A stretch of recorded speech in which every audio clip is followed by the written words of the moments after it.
scripture portion, that is Hebrews chapter 5, verse 8 and 9.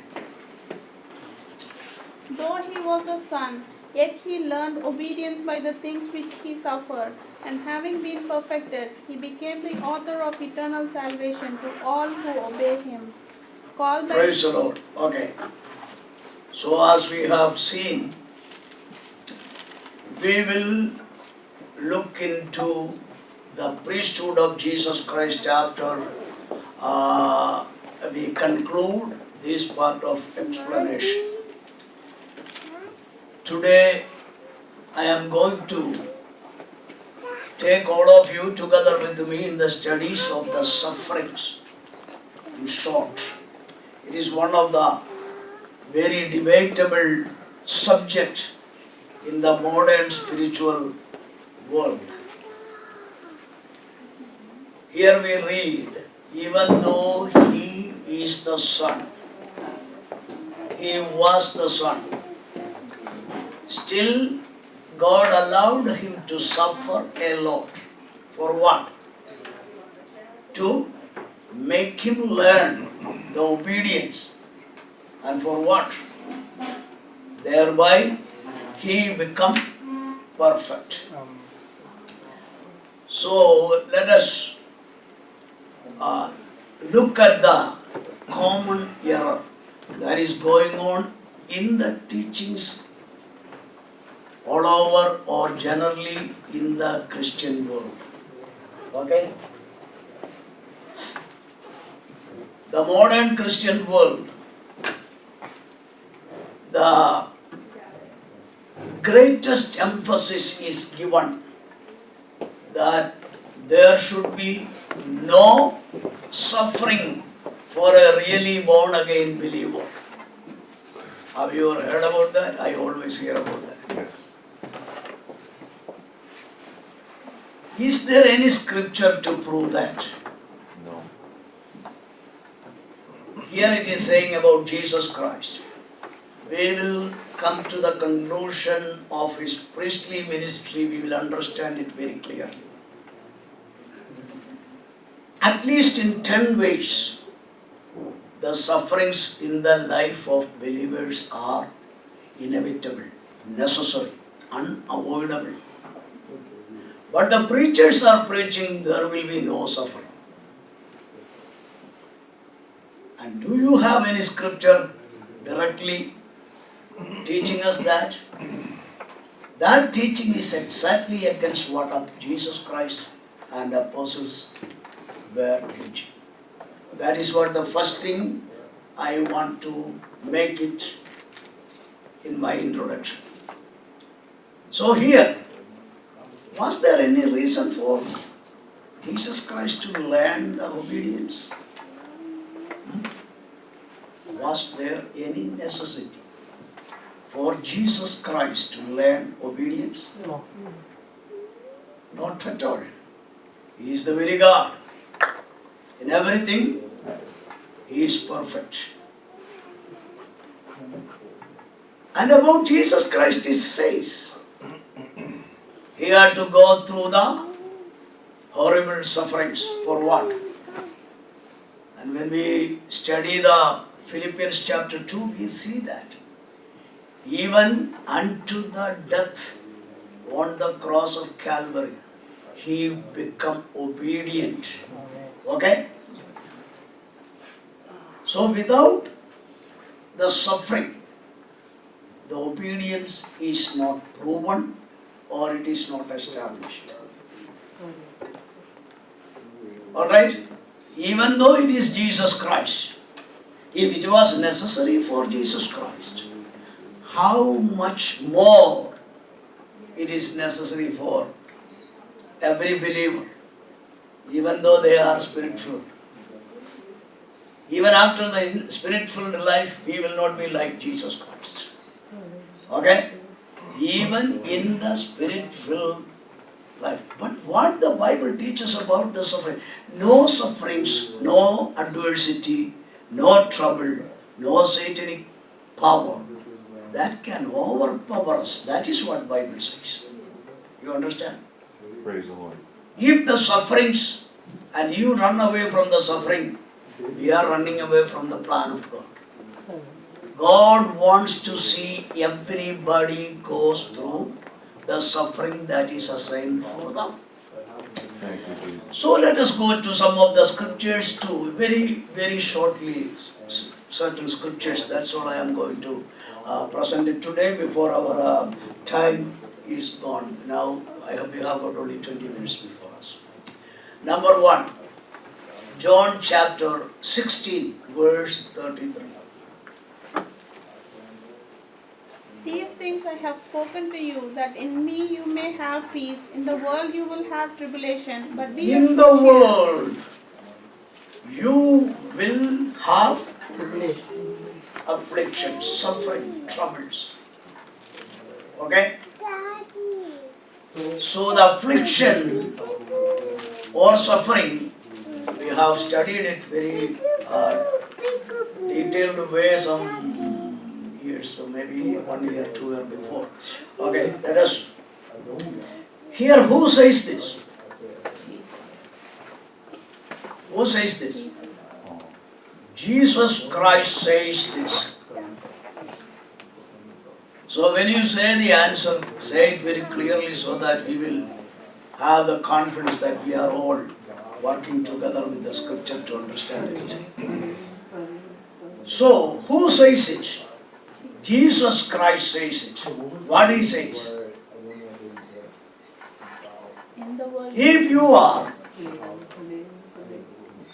a real believer, you will not have sufferings. Did Jesus say that? No. But what the preachers are preaching nowadays. Jesus says, in this world, you will have suffering. Okay? Is there any scripture that scripture is annulled or cancelled by any other statement? No. So as we are studying, we need to know anything that is not agreeable with the given word of God, from where it comes? From a curse. Apostle Paul clearly says that, am I right? Anything that anyone preaches to you that is against or disagreeable with what we have preached. If at all it is an angel from heaven, if at all it is me coming and preaching to you, who am I? I am an accursed. But we give hallelujah and praises to the Lord because we are not listening with the Spirit. We are listening with our emotion and reasoning and our intelligence. Jesus said, you will have afflictions. Let us go to Acts chapter 9 and verse 16. What God says to Ananias. For Very I will quickly, I am show not- him how many things he must suffer for my name's sake. See, I will show him what? How many- What all the prosperity I am going to bring upon him. What all the blessings I am going to bring upon him according to our concept. I am going to show him how greatly I am going to honor him. Is it what God said to? About whom? The greatest of all the chosen apostles that God has used to establish the churches and its doctrines established. About him, according to our modern concept, we have to believe that. If he is really chosen by God, he had no way that he must go through the sufferings. Am I right? Praise the Lord. Hello. Take it into our spirit. Don't be afraid of the sufferings that comes to our life in any way. Praise When we were all together before, some years before, I taught this thing with every details in the Bible for a few months. Affliction is for every true believers. Any doubt? Praise the Lord. Any doubt any one of you have? The number one thing, Jesus clearly said, you will have sufferings. Number two, let us go to Acts chapter 14 and verse 27.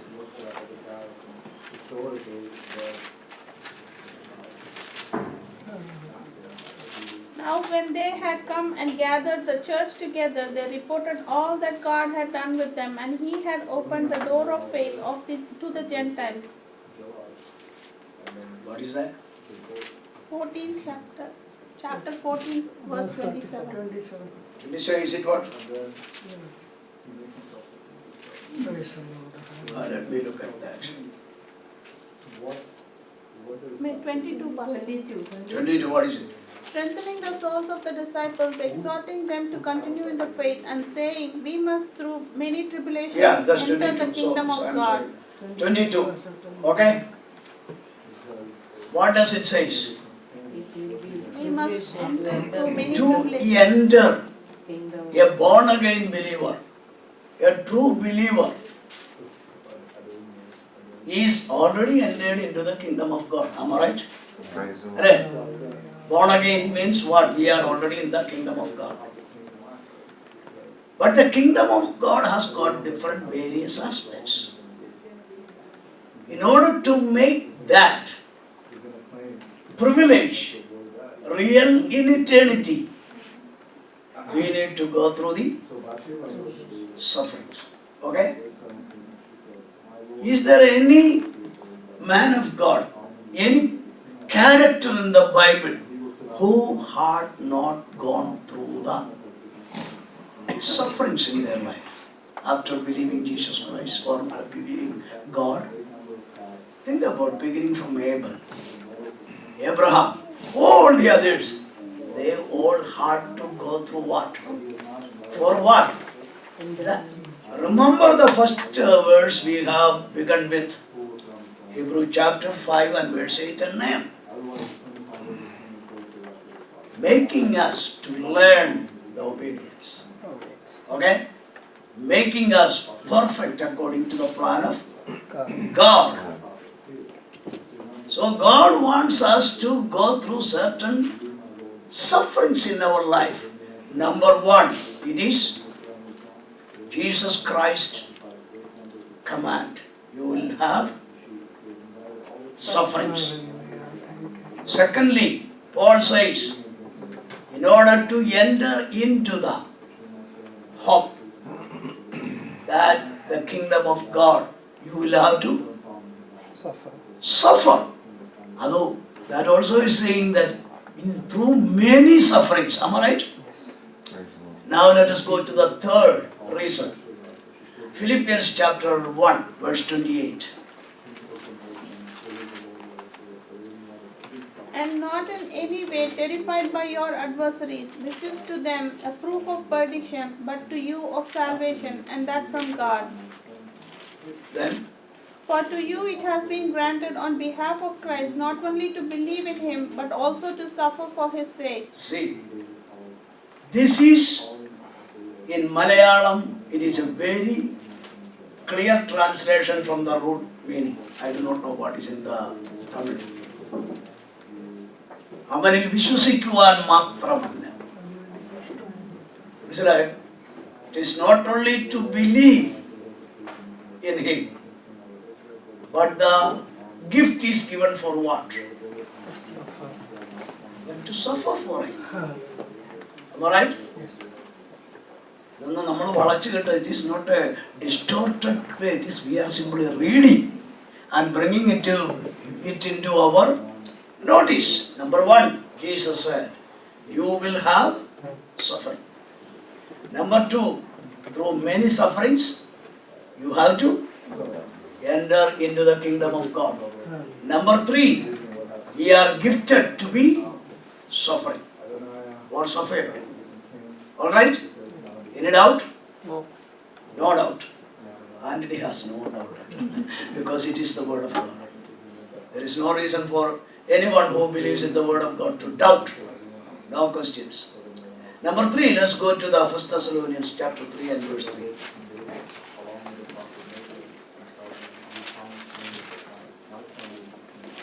Chapter 3 and verse, Doctor. 3. For you died, and your life is hidden with Christ in God. Thessalonians. Oh, sorry. That no one should be shaken by these afflictions, for you yourselves know that we are appointed to this. It is, we all are appointed for what? For what? Brother Sunesh is appointed to be a technician in that place. Sheena is appointed to be a nurse in there. And so many others in different positions in their workplace.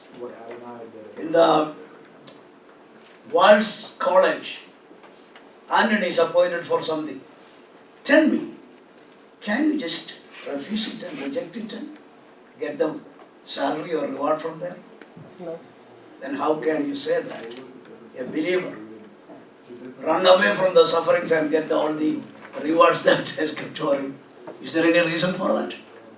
So these are all simple scriptures I am reading. I am not explaining. You may have some questions. In that case, we will have to explain it from the parallel passages. Okay? So here we see that. Once again, let's read that once again. That no one should be shaken by these afflictions, for you yourselves know that we are appointed to this. So we are appointed.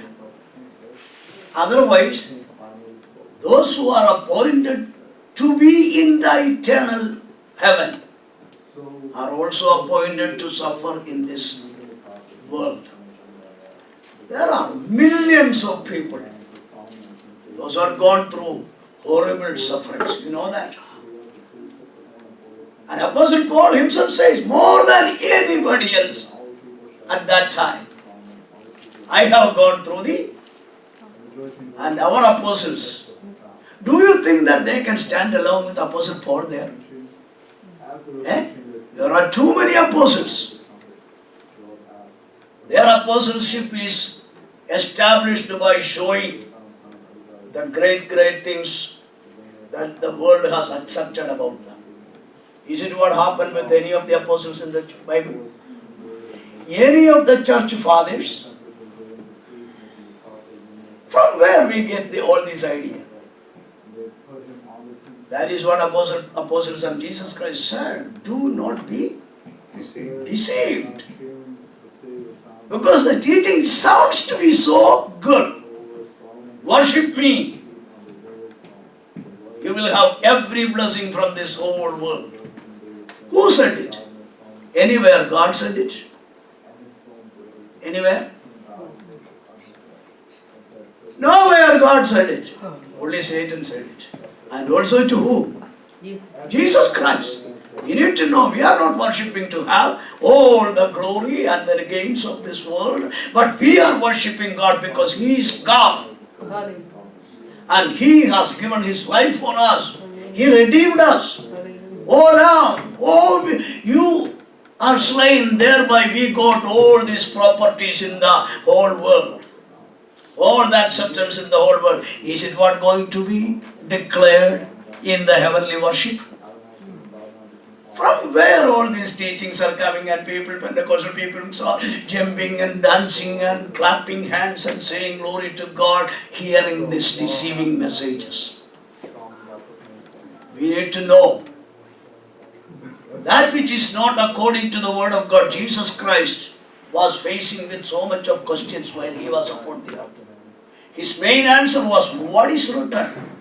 And what do you read? Am I right? Praise the Lord. Do we do that? No. Oh, we are judging the messages by our excitement and our so many good feelings. But Jesus said, what is written? What the scripture says? And how do you read? That should be our attitude. I have the anointing and call in my life to preach it everywhere for the last 40 years. I preach the same thing. I will never compromise with any kind of distorted teachings in the Bible. I know that. You all know that.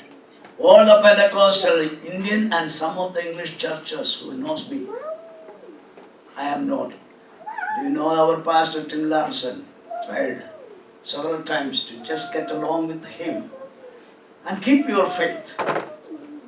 And we will take care of all your missions in India, other things and like that. And we had a couple of meetings. Once the final meeting we had with him, Brother Ken and my wife also was there, I think. I don't know. I cannot compromise with what the Word of God clearly says. That was the end of it. Am I right, Ken? Yes. I am not standing for any kind of gains in this world. If it was, as I told you, when we began the church, even before coming to this church, I went to this, nearby this, I forgot that place name, to a Baptist church.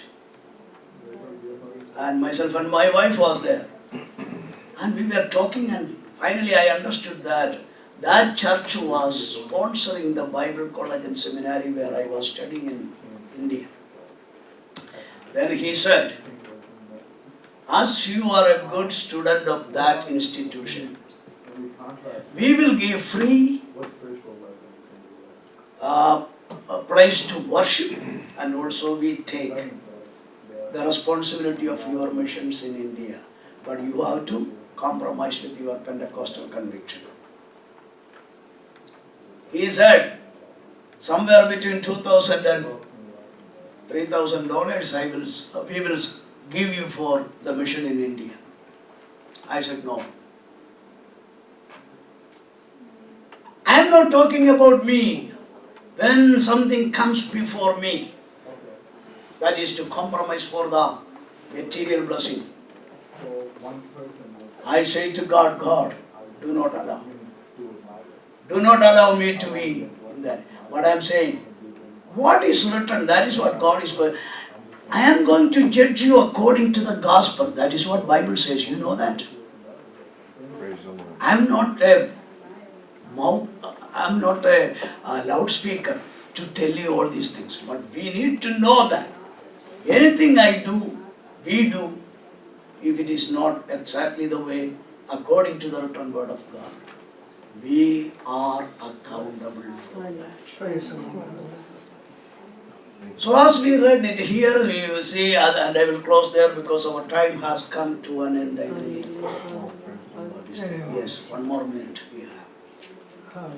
So, what it says?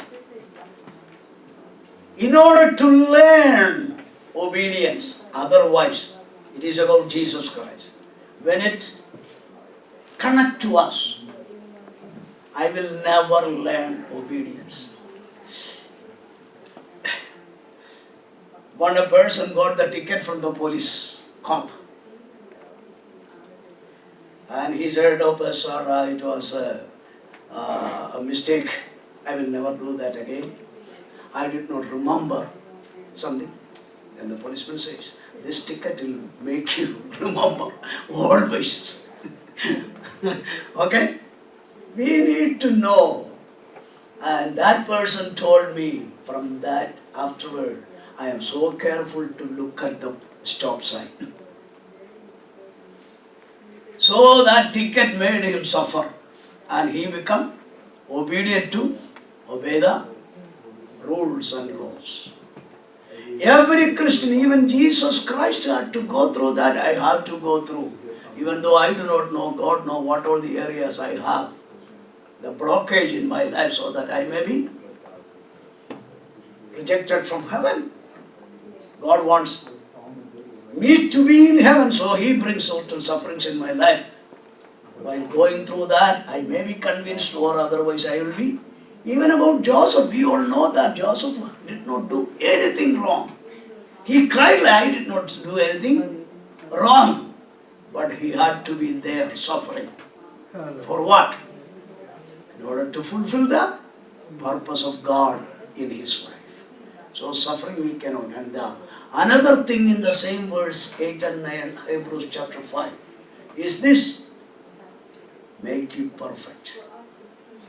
One more verse we read, I am not explaining that. Let us go to Colossians chapter 1 and verse 24. There are many more, I but now, I will close it here. I now rejoice in my suffering for you and fill up my flesh what is lacking in the application. See, here we need to know it is a very, very interesting and wonderful and mysterious statement. What does it say here? Something still lacking for the church in the sufferings of the Lord Jesus Christ. Okay? That should be filled up by the suffering of every believer. Then only it will be accomplished. You understand? Is it clear to you? That is that which is behind for His church is filled in my flesh. So everyone who is in the church or a part of a church or a member of church has to go through a very specific way of suffering according to the eternal plan and purpose of God. For what? Without which that part of the church's glory will not be completed. You understood? Understood it clear? If it is so, how much? Apostle Paul says, I am rejoicing because of all my sufferings. I know the glory of the church is going to be perfected. So we need to know the sufferings are for every believer. Not even a single believer is left out from that plan of God. So when we go through, we will come to the other 6 more things in the Bible next time. So believe that all kinds of suffering, the suffering, we are not taking the step to suffer. But Jesus Christ, God, the Almighty God, all-knowing God decides when a person is chosen and become redeemed. God has already, as we read it in the Acts chapter 9 and 16, God says, I will show him what all the ways he has to. So when Apostle Paul says like this, Apostle Peter says like this, becoming a Christian or being a Christian, if you suffer, don't be ashamed of that. Give glory to God. Give glory to God. So believe that. If you are a true believer, never try to run away from the suffering, but for more grace so that you can overcome all the suffering, that will bring glory added to our life. Glory made perfected to the church. So let us give glory to the Lord for all the suffering for the all born again believers. Don't be disappointed or desperated by facing the troubles and sufferings and afflictions in our life, because it is our right for which we are appointed and for which we are gifted with. All these things we are making one with Jesus Christ to make the glory perfected in the church. Let's give. Hallelujah. Praise the Lord. Hallelujah. Shall we close our eyes? Hallelujah. Hallelujah. Hallelujah. Hallelujah. Let us all give praises to the Lord. Many a times, including me, I am telling, we all are become so discouraged. We sometimes become so speechless because of the problem that we faces in our life. It may be of a personal problem. It may be of some sickness. It may be of a technical problem. It may be of anything in your family. It may be of anything.